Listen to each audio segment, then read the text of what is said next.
Hi everyone, and welcome to part 2 of our Intro to Voter Signature Authentication training. I'm Emily Levy, the founder and director of Scrutineers, and I want to reintroduce to you our amazing trainer and expert in the field, Sheila Lowe. Sheila, it's all yours. Take it away. Okay, thank you, Emily. Thanks everyone for being here today. Good morning, everyone. Yes, and I'll echo that. Thanks for being here. I didn't get any emails from you, so I don't know. Are there any burning questions that we need to discuss before we go on to part 2, which is mainly a review and a little more depth on a couple of things? So you can type questions into the chat, or I believe you can also raise your hand if you go to participants and then look at the options next to your name. And Emily will be monitoring that, right? Yes, I will. And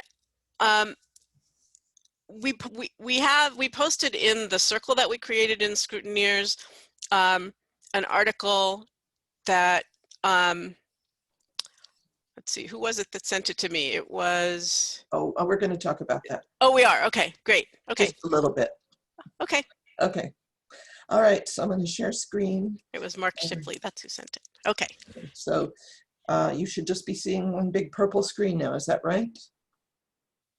Yes. Okay. With the part 2 introduction. Yes. Okay. Because, you know, as I said, I have 3 screens, and so I just want to make sure you're on the right one. Okay. And you know who I am, Sheila Lowe, and how to reach me, sheila@sheilalowe.com.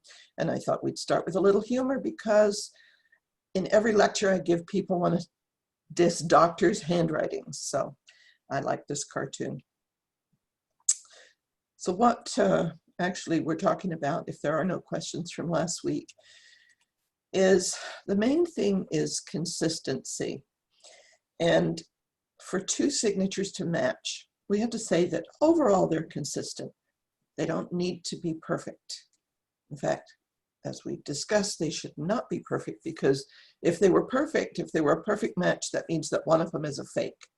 Now that's not going to happen in your case, but the point is that they don't need to be perfect, because everybody has their personal range of variation. So it's not going to look the same way every time. Some people will be very consistent, and others will have a wider range. So that's the key. Now this is from the article that Emily was just about to mention. You may have seen a couple of days ago, I think it was on Wednesday, in the New York Times, they had a big article about signature authentication on the ballots. So you can go back and look in the New York Times if you want to read the whole article. But I thought this is... It's linked to in our voter signature authentication circle. So and this, even if you can't get to the New York Times, this image appears in the preview of the article. So right. And when I first saw this, you know, it's a little test, and I didn't read it properly, and I started getting frustrated.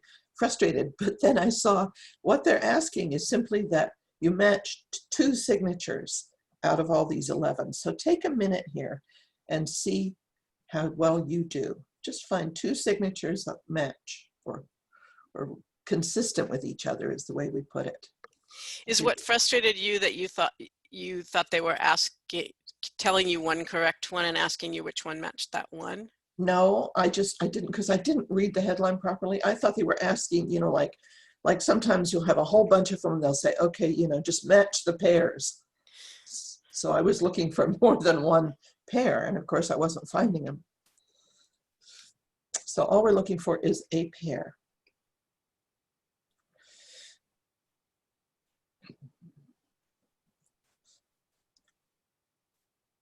Just give you a few seconds.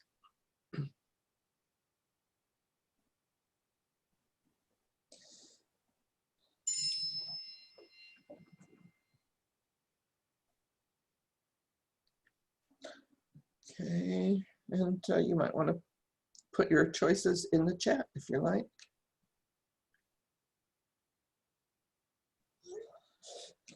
So I know that wasn't really much time, but if you picked number 9 down here and number 3, you got it right. And actually this is kind of a tricky one, because when you have such an indistinct signature, it's much harder to identify. But number 3 and number 9 were the ones. How did you do? Put your hand One up. person said 3 and 9, but I don't know if she said it before. Or, no, a couple people said 3 and 9. Sarah Good. and Laura, and I also got it right when I did it, and then I realized that it's actually, this seems a lot harder than what we would be being asked to do at elections offices, because if they had told us one that was right and then said which of them matched it, that would have been a lot easier. Okay. Right? Yeah, that makes sense. Dana thought 3 and 9 and then changed to a different answer. Okay. Well, 3 and 9 has got it. So I just wondered if people would raise their actual hand if they got it, if they want to. Oh, maybe they don't want to. All right, we'll go on. Regarding authenticity.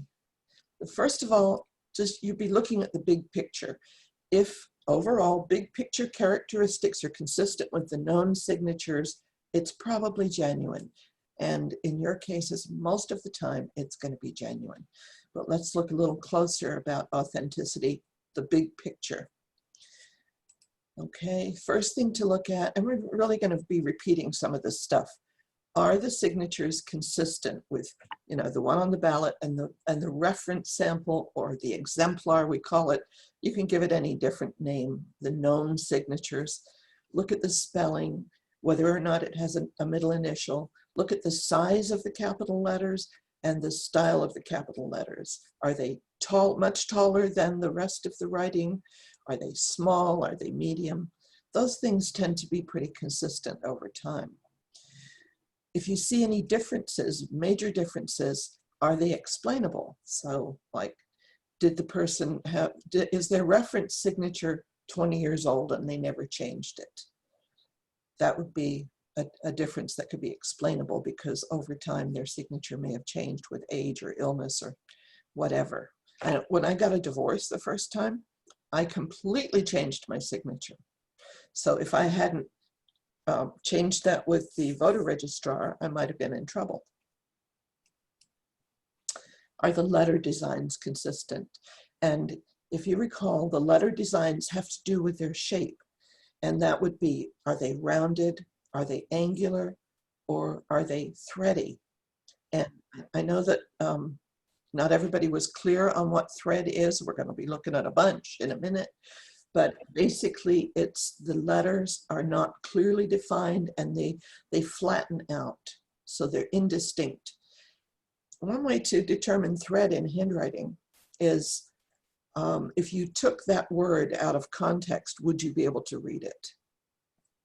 So if the letters break down so that they're illegible, they're probably thready.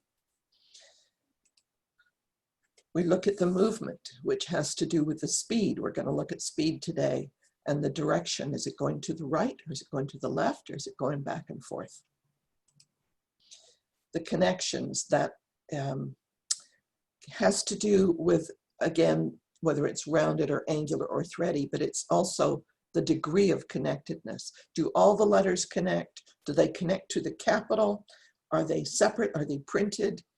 Are there breaks? Because if a person's signing their name and they break, they're usually going to break in the same place every time. Maybe not always, but most of the time. We look at proportions, and the proportions are taking the middle zone letters, and you remember those are the vowel letters, or S, M, N, the letters that don't rise up or fall down below the baseline.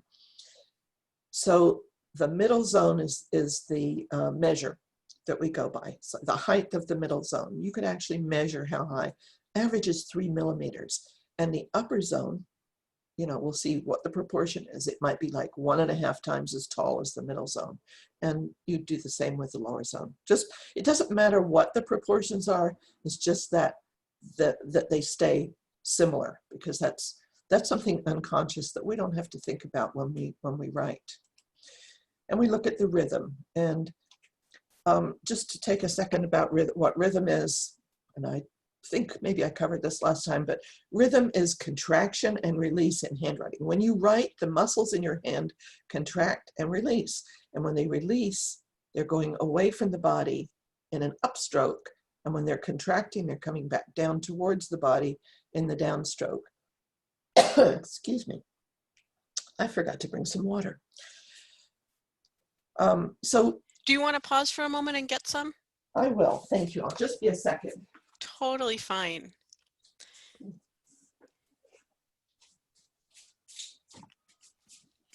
So in case anyone can't see this in the chat while Sheila's gone, I'll say that that New York Times article, which is again posted in the voter signature authentication circle in Scrutineers, explains, helps you see what's different in the signatures that aren't the ones that match. So it goes through in detail the kinds of things that we were talking about last week that you can notice when signatures are not written by the same person.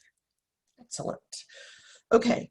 The last thing that I'll say about rhythm, maybe what I really need is my lozenge.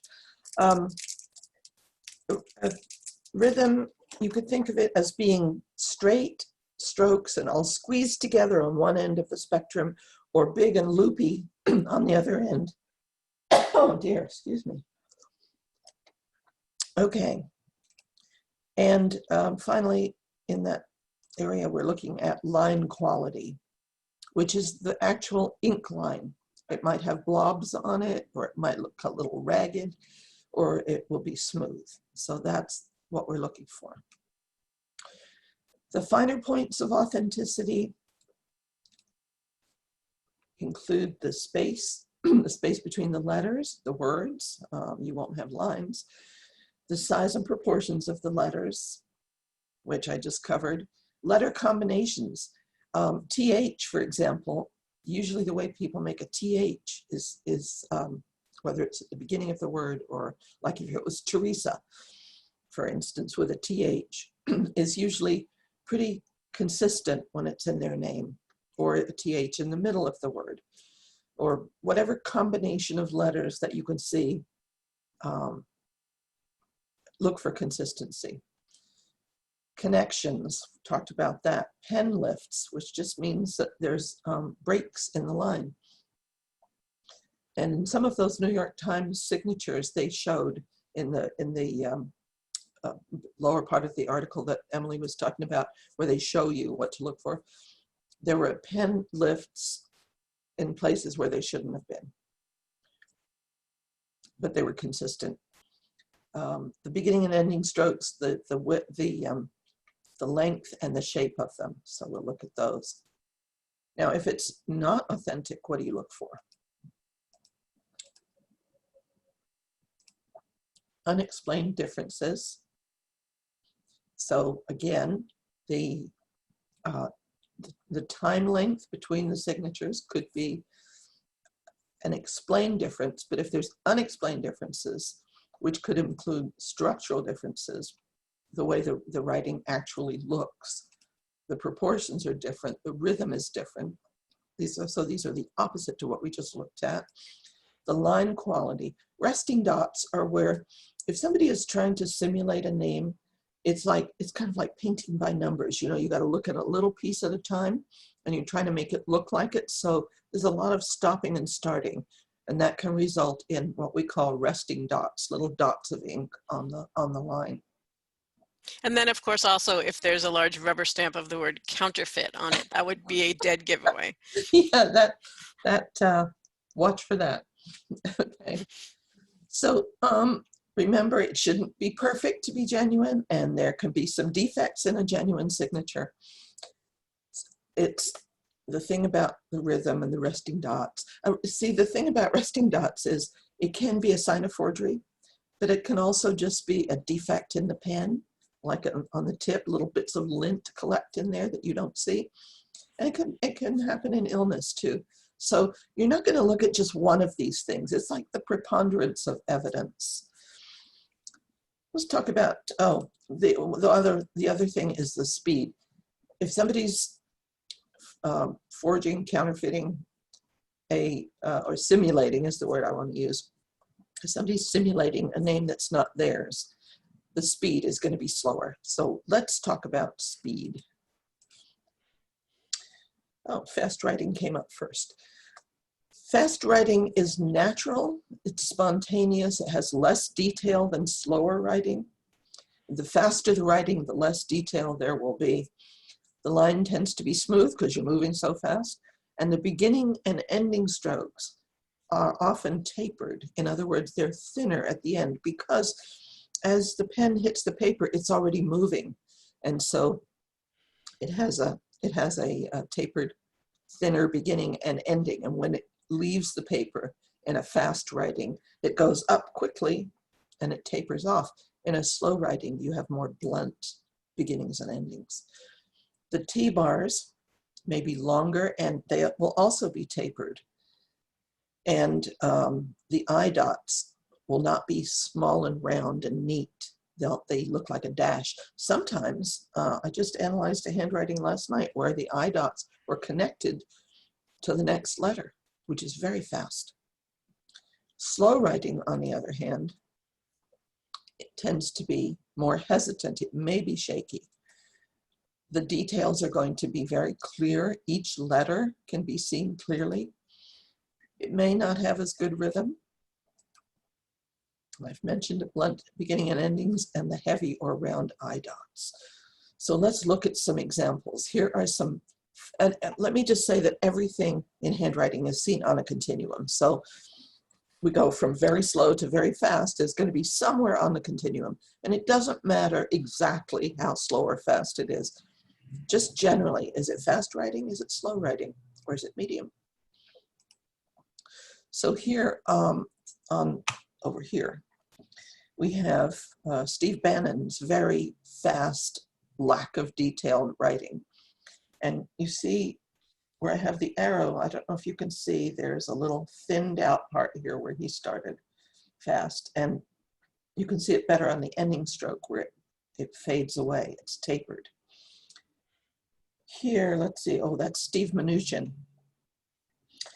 And he has a this kind of signature is really easy to forge. He should change that. He should think about changing it. But it's smooth. It's less tapered, but it has a little tapering. But he's using a thicker pen, so it's harder to see the taper. But here, you can see a tapered stroke at the end of that stroke. Diane Feinstein's is a little more defined. See, it's fast. This is kind of thready, and this is thready here because it's less defined. And Amy Klobuchar, same. She thins out, threads her M and into the Y. So, and this is Eric Holder at the bottom. They're all pretty fast or very fast writing. Now, if we slow it down, we have medium speed here. Look at Frederick Douglass's beautiful writing. You see every letter. There's no question about who wrote this. And all of these are quite clear, even though, like Al Franken, he thins out at the end, but it's fast, but you can see all the letters. So it's not super fast like the others we looked at. And down here in the bottom, sometimes it's hard to decide what category to put them in. But all you're looking for is consistency with the other, the reference samples. There's Justin Trudeau, who is moderately fast, but you can't tell what his name is. Slower speed, here with the late Herman Cain, you see a lot of angles, and angles slow down the writing. So that's a slower speed writing. Some of these, like Paula Deen, is slower because it's well defined. With Meghan Markle, she adds embellishments, and sometimes you'll see that, but of course she was a calligrapher, and that's where those embellishments come from. These guys are slower because they have poor rhythm in their writing. John McCain, down here in the bottom left, was hard to categorize. But look at the top right, this Poppy Montgomery. She prints her signature, and each letter is very clear and open. The same with Ayn Rand, who has some angles in there. So again, looking for consistency. Oh, and let's take a moment for a little humor again. We talked about John Hancock last week with his signature that looks like this.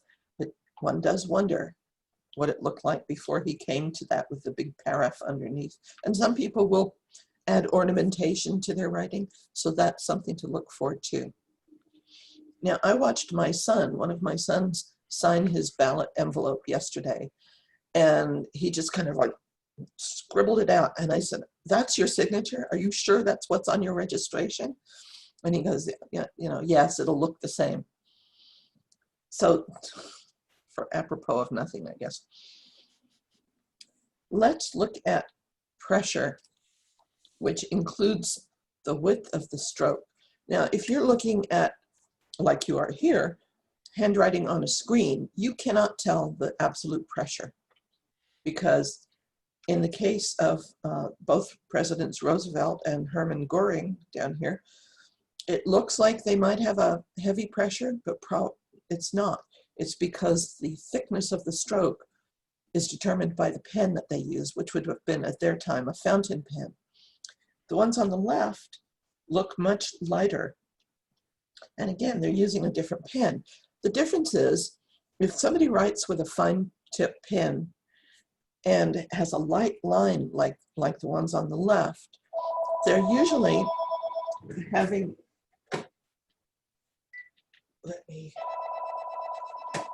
I'm sorry, that's just going to ring for a moment. They'll be holding the pen up at the tip and with a taller hold on the pen. In other words, the pen will be more upright. The ones on the right, I don't know how to turn that off. The ones on the right have a longer hold. That type of a pen, or a felt pen, the person holds it on the back. The person will be holding the pen more flat and further back on the barrel. And I'm sorry about the phone, and I hope that didn't interfere too much with. Will you say it again? I was distracted by the phone. You just kind of back up a couple sentences and say your point of, you were talking about. Okay, the pen, the pressure. pen hold. Yeah. And that phone never rings, which is why I don't know how to turn it off. Okay, so the pen with the fine point, somebody who uses a fine tip pen usually is holding it close to the tip and more upright, and that produces that light line. On the right, on the other hand, they're using a fountain pen or a thick tip pen, maybe a felt tip pen. They hold it because they like the look, and they hold it further back on the barrel, and it has a greater angle, and that's what produces that kind of a look. So it may not be heavy pressure. The only way to tell the pressure is to turn the paper over and feel it. And if you can feel the writing on the back of the paper, then it means it's heavy pressure. Some people write so heavy it's almost like Braille, and others write very light. So you won't be able to tell if you're looking on screen what the pressure is like, but you can look at the appearance and see whether it appears to be thinner or thicker. And I hope that makes sense. Let's see about poor line quality. Poor line quality can be for any of these reasons. It can be a lack of education, somebody who hasn't learned to write properly. It can come from illness or being tired, from lack of muscle control, which has to do with illness, or could be drugs and alcohol have an effect on muscle control. And it can be from forgery or disguise. And I'm sorry, I could not find a good sample that would make sense for poor line quality, but. Is there anything in that New York Times image that represents poor line quality? Not that I recall. Okay. But you'll know it if you see it. You know, it's that kind of thing. You know it if you see it. It just looks kind of jagged, might have resting dots, and it just, well, let me go back to this one. Now, the one down here on the bottom, it's jagged because it was a poor fax. But this is the kind of thing that I'm talking about. Or this one up here. It looks kind of saggy, and let's pretend that this, I don't know if that name is Charles, we'll just pretend it's the line quality, but you can see there's something about it that you just see something is, it's not smooth like these others.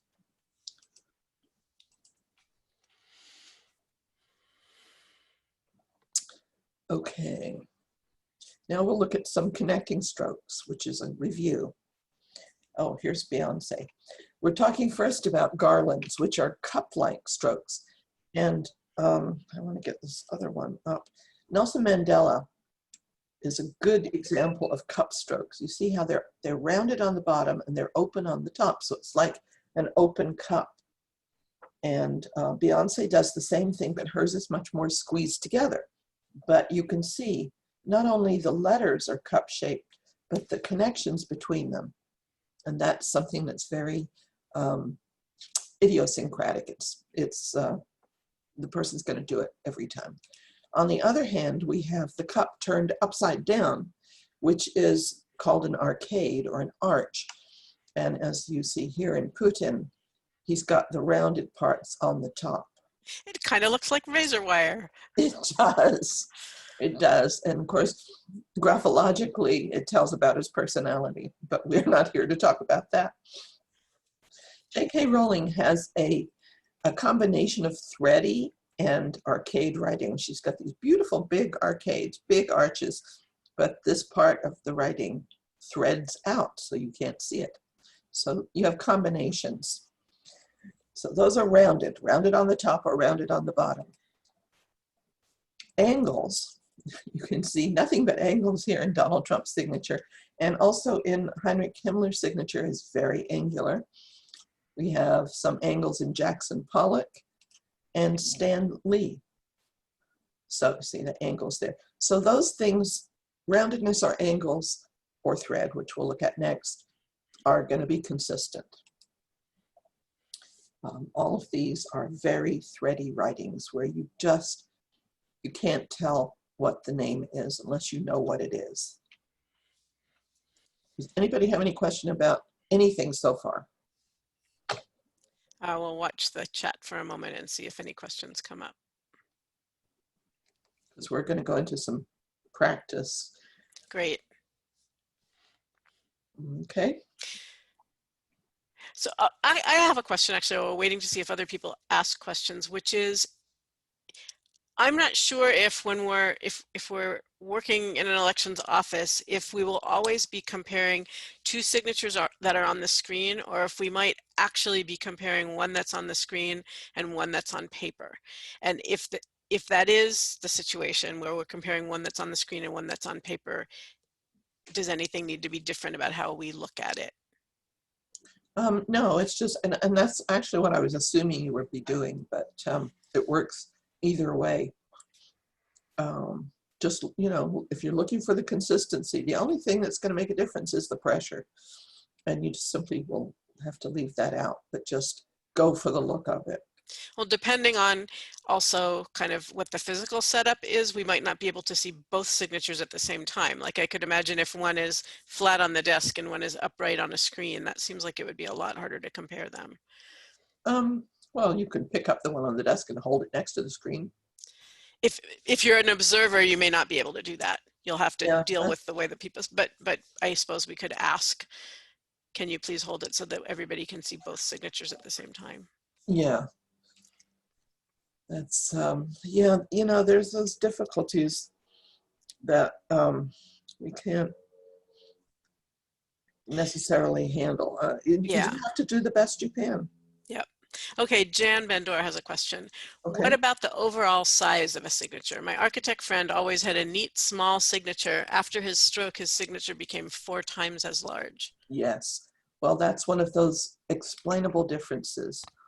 And if you didn't know that, which of course you're not going to have that information, you might need to set it aside for further investigation, because physiological conditions have a big effect on handwriting.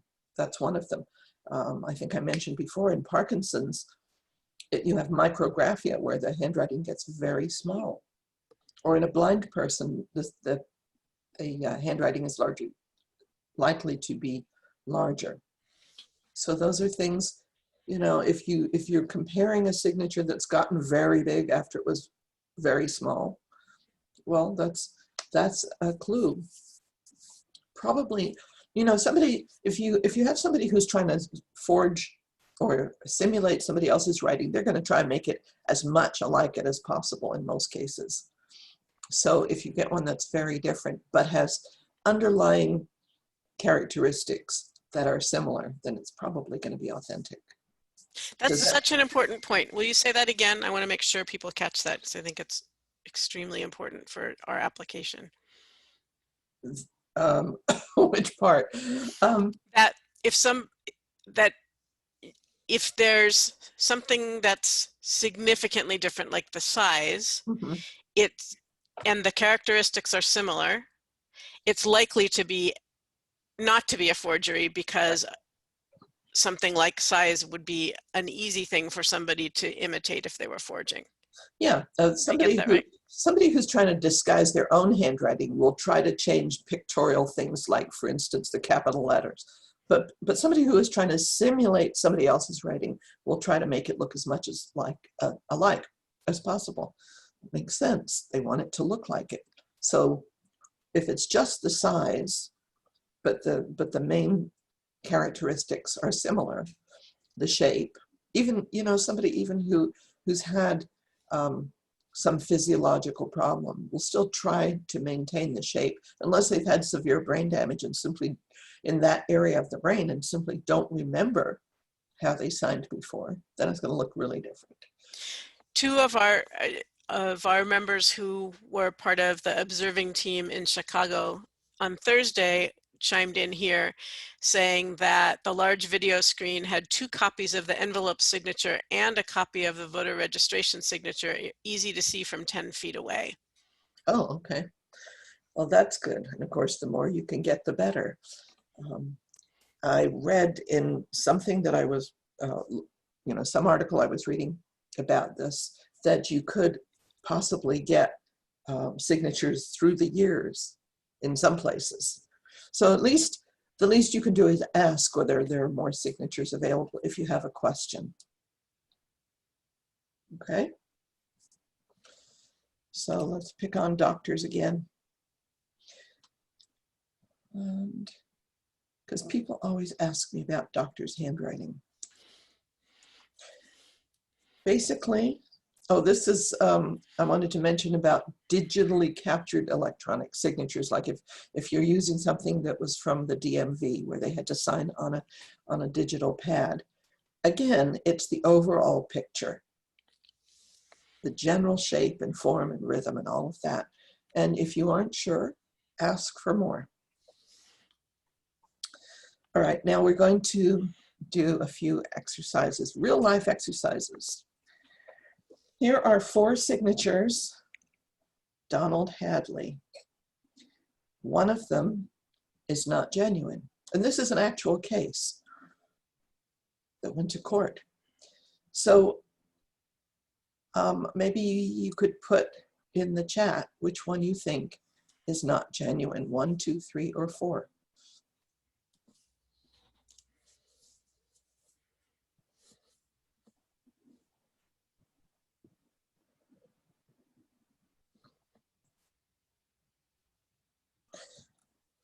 Okay, see if you can get a gut reaction.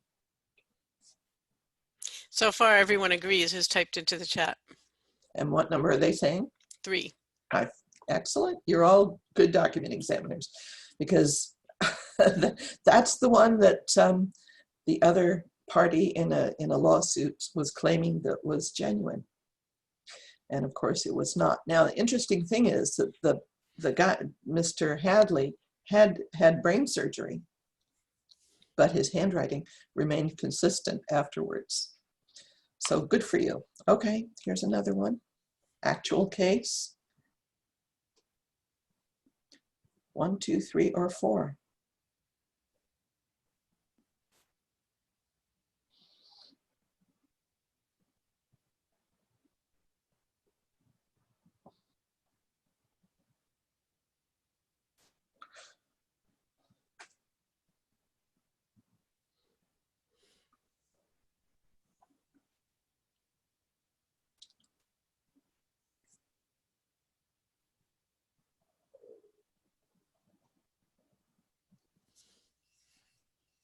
So we're getting mostly 3s again.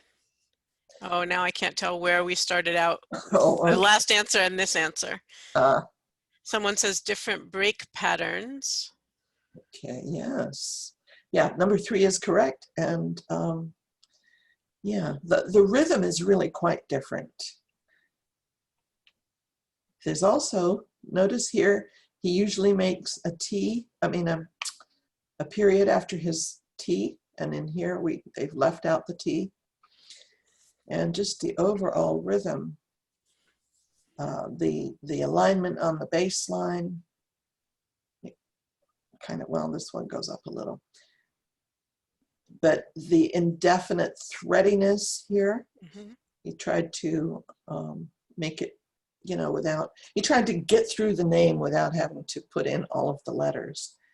But you see, like the R and the A, the N are all easily seen in these known samples. There's some breaks in the signature in both 2 and 4 that aren't there in the other ones. Mm-hmm. So between which, the N and the K in Frank in number 2, and between the that C and the H, or the whatever that is in the Frank Fisher. so the S and the H, and in the bottom one in number 4, there's a break halfway between in the last name. Yeah, it appears to be a break. It might be just what we call an air stroke, where the pen starts to lift, because it gets light here too. But yes, it looks like a break. And so that's part of his range of variation, because when you look at the rest of the signature, just overall, it has a consistent appearance. But that's apparently part of his variation. But the important thing, look at the space between, you see how the T always touches or goes beyond. That's one idiosyncrasy. He doesn't, I see the K reaches closer here, but over here it doesn't. So that's just his natural variation. And here the F doesn't go below the line, where here and here it does, but it's still the same shape. The movement is the same. Does that make sense? The third one seems darker as well, Mark is saying. Yeah, because, you know, if you use heavy pressure, if you're simulating the writing and you're going slower to try to make it look the same, the pressure is going to be heavier too. So that would make sense. Okay, this is kind of a trick one. Okay, I won't say anything. So what are we looking for? Are we looking for, it looks like there's 2 pairs here. Are they the same writer? All 4 of them? All 4 of them.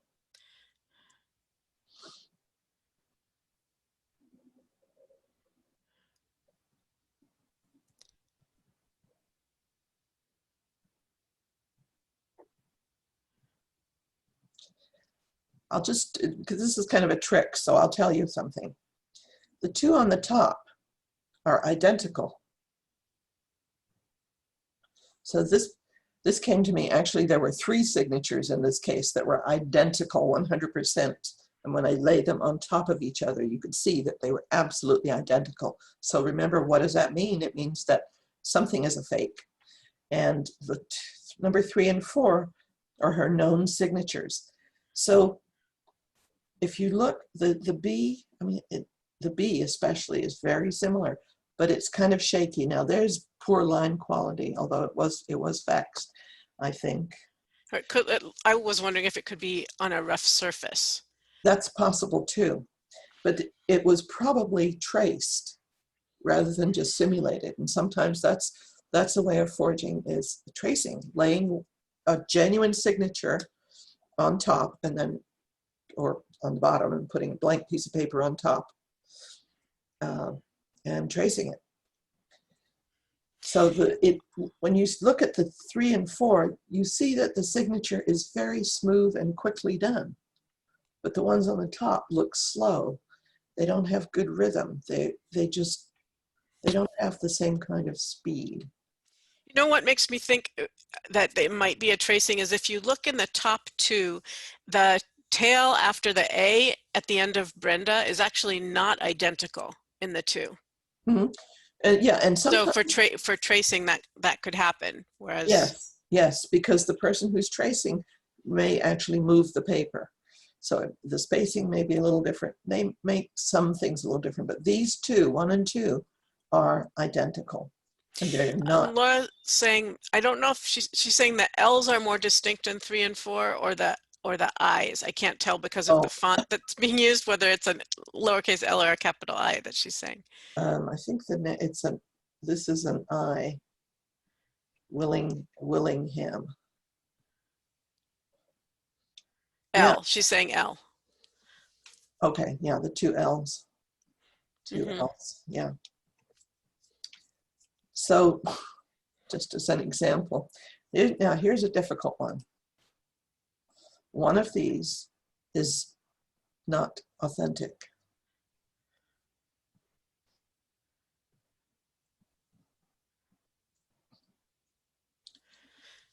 In most classes, people get wrong, but hopefully everyone here will get it right. Looks like 1 and 4 are the two that are getting the most votes. Okay, number one, yes, and that was worth $12 million. So, And where do we cash that check? yeah, well, the person who cashed it ended up in federal prison, I believe. So, yeah, you could see there are many differences, and I'll just tell you what I thought was funny about this. I was in deposition with the opposing attorney, and one of the characteristics that I had mentioned as being inconsistent was this ending stroke that goes up and in a curve. And so I said that was one of the unexplainable differences. And the attorney said, well, what if he was leaning on the back of a car to sign and a strong wind came and blew his arm? And blew his arm. Blew his arm, yeah. And also, no middle initial, Sarah is saying. Yes, that is correct. So, and it's more defined in the O in particular, but it's not. Yeah, the rhythm is different. It's not the same like part of his range of variation. But there's been an attempt to simulate. Okay, one more. I think this is the last. Oh no, there's 2 more. Okay, here we have one that does not belong, like on Sesame Street. One of these things is not like the other. Which one is it?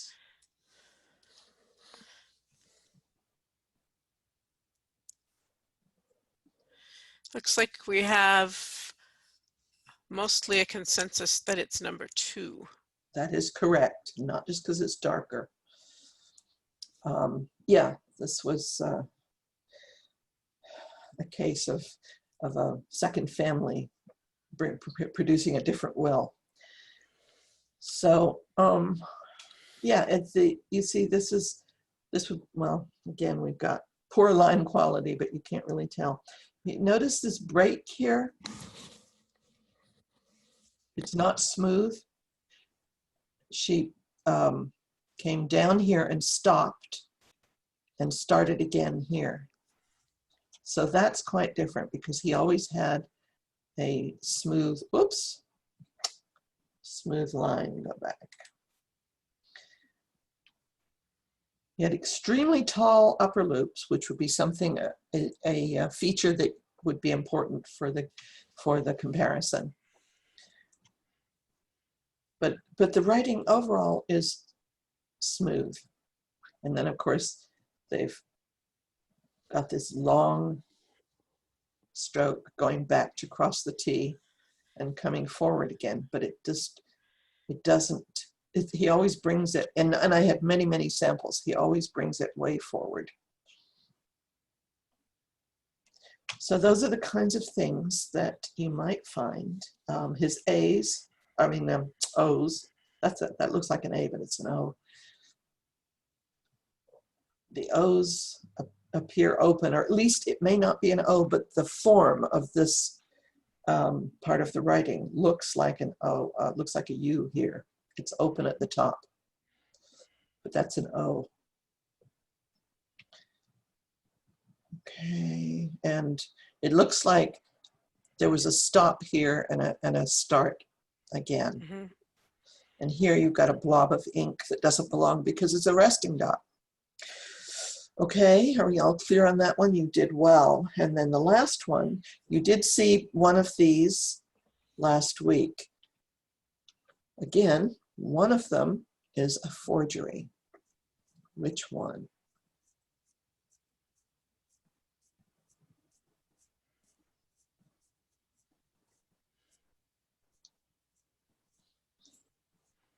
Okay, we have much less agreement on this one. Oh, okay. So, well, maybe I'm looking at some of the answers. It looks like we have 4 and 1 for the most part that people are saying. Okay, well, it is number 4, and look why. Look how jagged and this is very poor line quality. And you can see in the O here, that's an O. There's a resting dot. It's crooked. It's angular. There's a resting dot over here. It's jagged because it's written so slowly. Resting dot here. This one is not exactly the same as the others, but it's smooth and it's written quickly. So I can see why you might suspect this one. And if you have one like that that you suspect, you could set it aside and ask if there are other exemplars, or ask that it be verified by the voter. So some people are saying 2 also for this one. Oh, nope, it's 4. So 1 seems to be missing letters. 4 seems to include more characters in the first name. The main problem with 4 is the line quality. It's got tremor, it's jagged. That's the things to, a big thing to look for. So the people who said 2, do you want to say why you thought 2?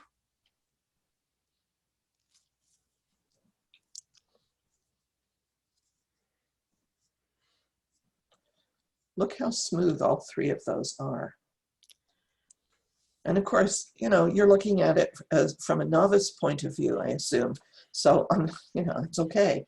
But really, in this group, look at how jagged and there's tremor. It's shaky here. And we don't know of any reason why there would. This was a criminal case, and she didn't do it.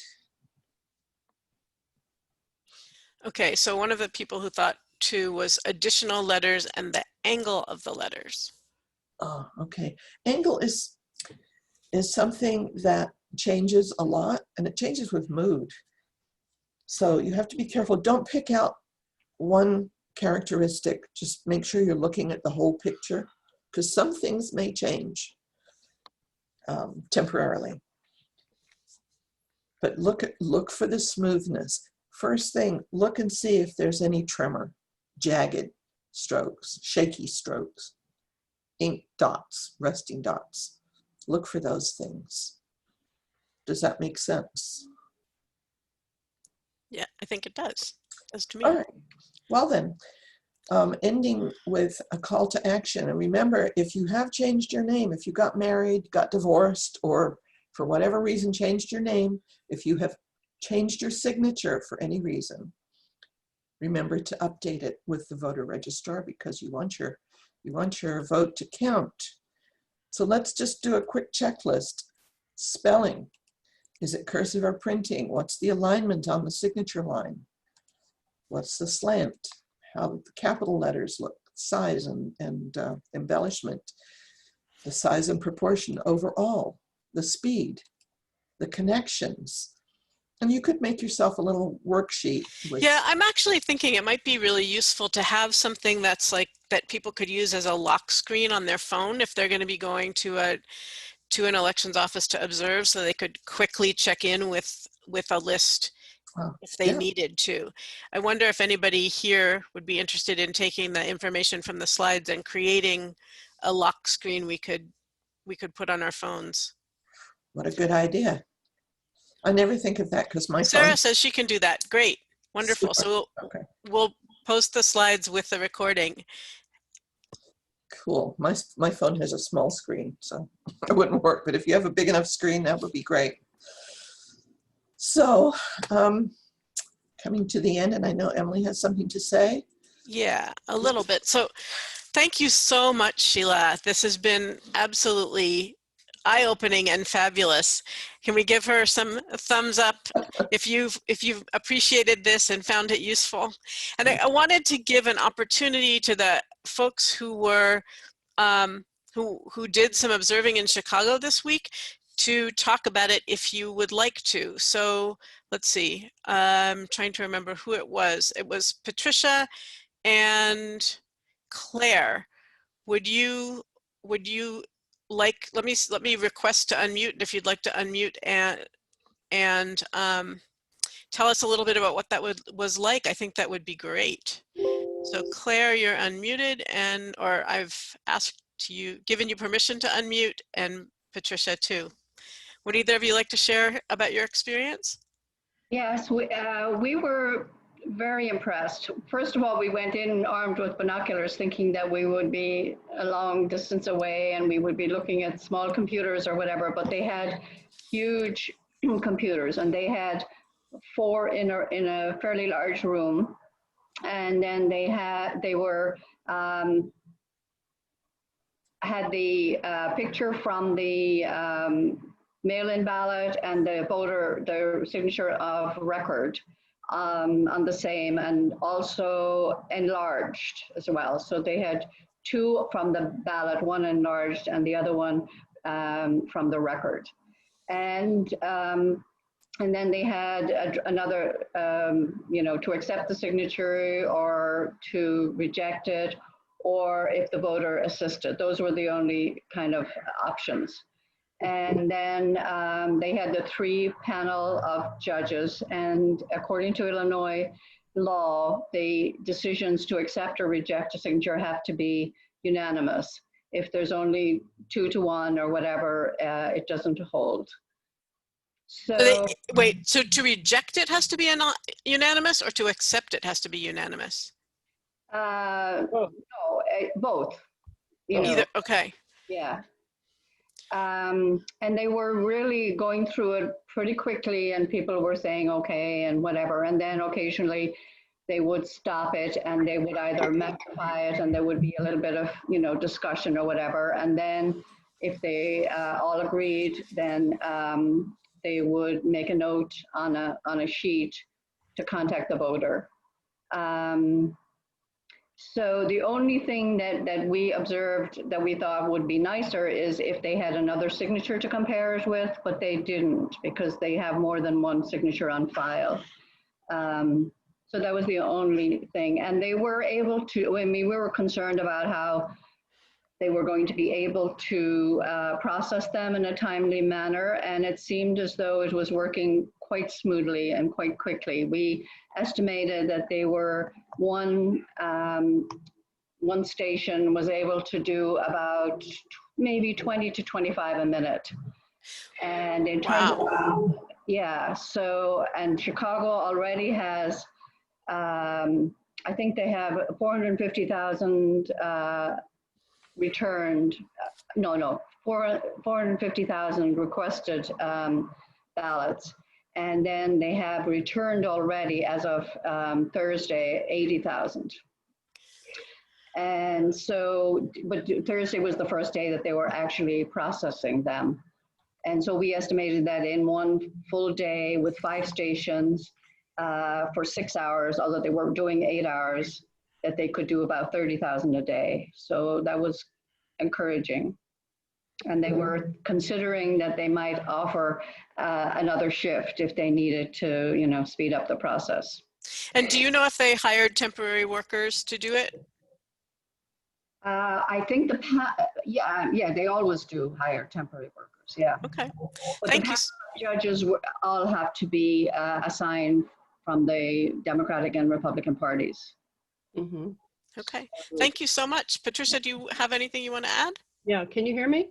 Yes. Okay, yeah, well, Claire covered, most of the important things that I was going to say, but one thing that impressed me was that the judges seemed very serious about what they were doing, and also the things they identified in signatures reflected some training in signature analysis by the way they looked at the capital letters and so forth, and they were very careful about, they only rejected 3 when I was there for about 45 minutes at one point. They only rejected 3, and all those voters were going to be notified to be able to correct that either by an email confirming that they did send it in, that was their vote, or to send in a written note with a signature.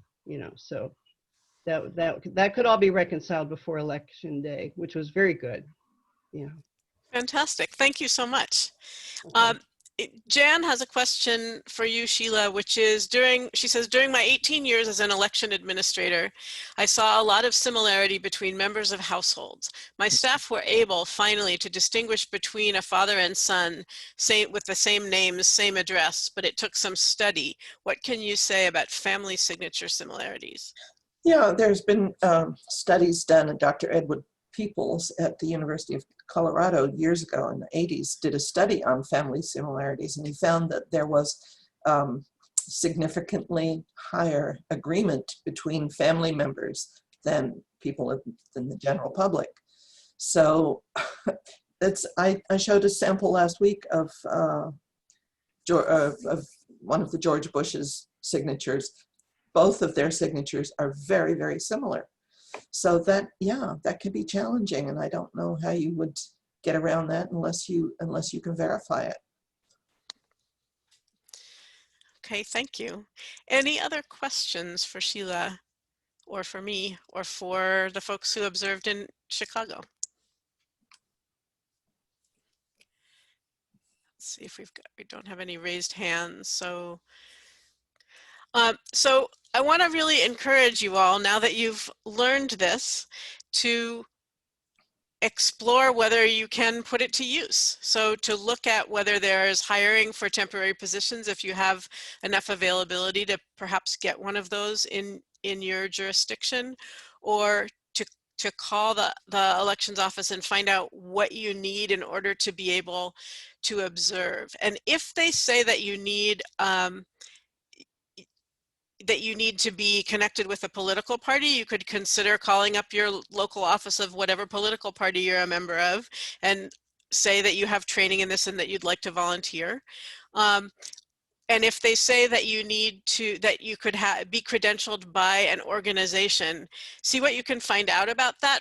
If Scrutineers qualifies to be able to credential you, I'm happy to do that, to give you permission to observe on behalf of Scrutineers.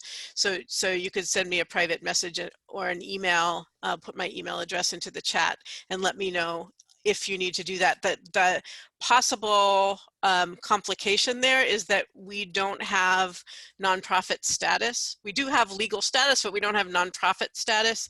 We are fiscally sponsored by another group, so it might need to be our fiscal sponsor, and I could ask them if necessary. So if you do need that organizational permission or credentialing, we'll be able to find it for you. Some of our member organizations are nonprofits, and someone will be able to give you a letter like that. And so feel free to use the circle that we've created for voter signature authentication to share your experiences, your questions. If you come up with good practice samples, share them with other people.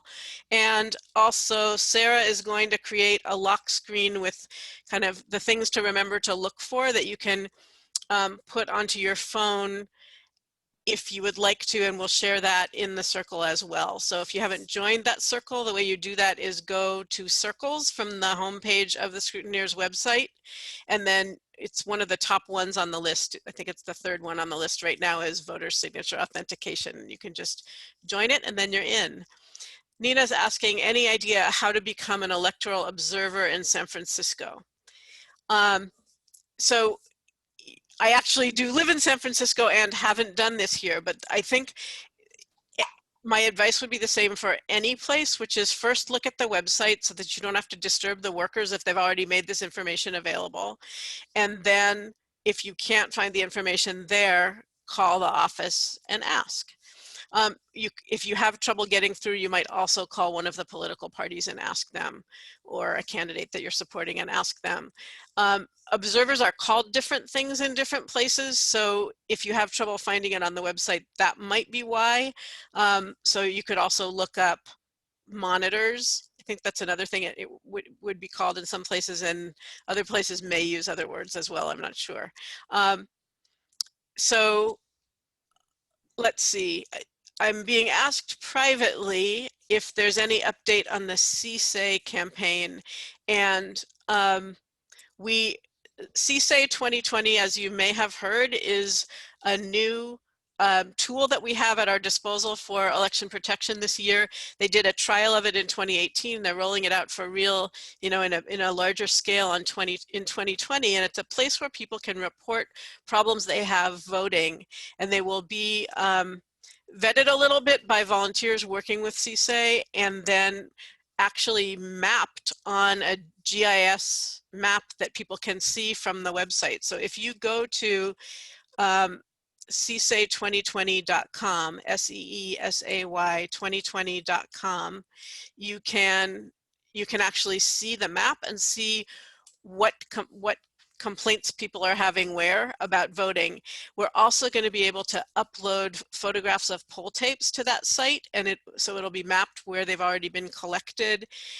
And they've got some other tools they're going to be using for that. They just became a member organization of Scrutineers. So, and I also, our podcast episode that comes out on Monday is an interview with the person who created CSAY 2020, Deepak Puri. So check that out. So one thing I want to make sure that you are aware of with this map is that they're going to be scraping social media for complaints and mapping complaints that people haven't reported directly to them, but that they've reported to social media.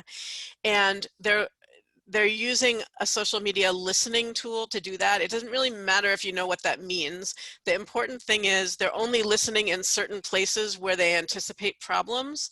And that's going to mean that what's on the map is not necessarily representative of what's happening, because there are going to be places where people haven't heard of the tool, so they're not reporting problems, or where they're not scraping social media for the problems. So while the problems that are reported should be real, we believe will be real, absence of reports from someplace doesn't mean that things are okay. I hope that made sense, and I hope that answered your question. Jan, so you're saying that observers are called challengers in Michigan, and that's true not at the polling place, not just at the polling place, but also when people are observing in election offices? They're called challengers?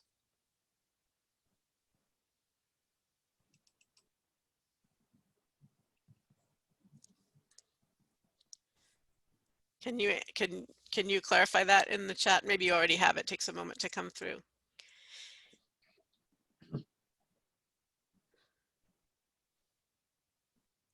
Yes, otherwise you get stuck in a corner and you cannot see anything. They're called poll watchers in Illinois. Okay, so there's some different things that might be called.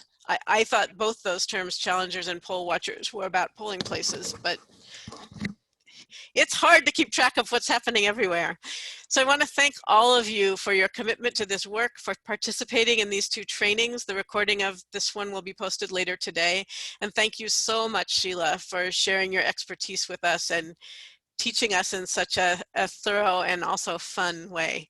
Thank you. I'm happy to have done it. Oh, Thanks. by the way, if anybody is interested in learning more, excuse me.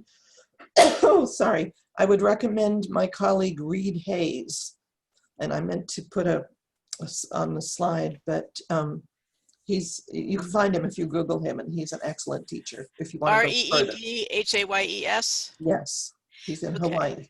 Okay, and I just gave everybody permission to unmute, so that if you want to say thank you or bye or any final words, you can do that before signing off.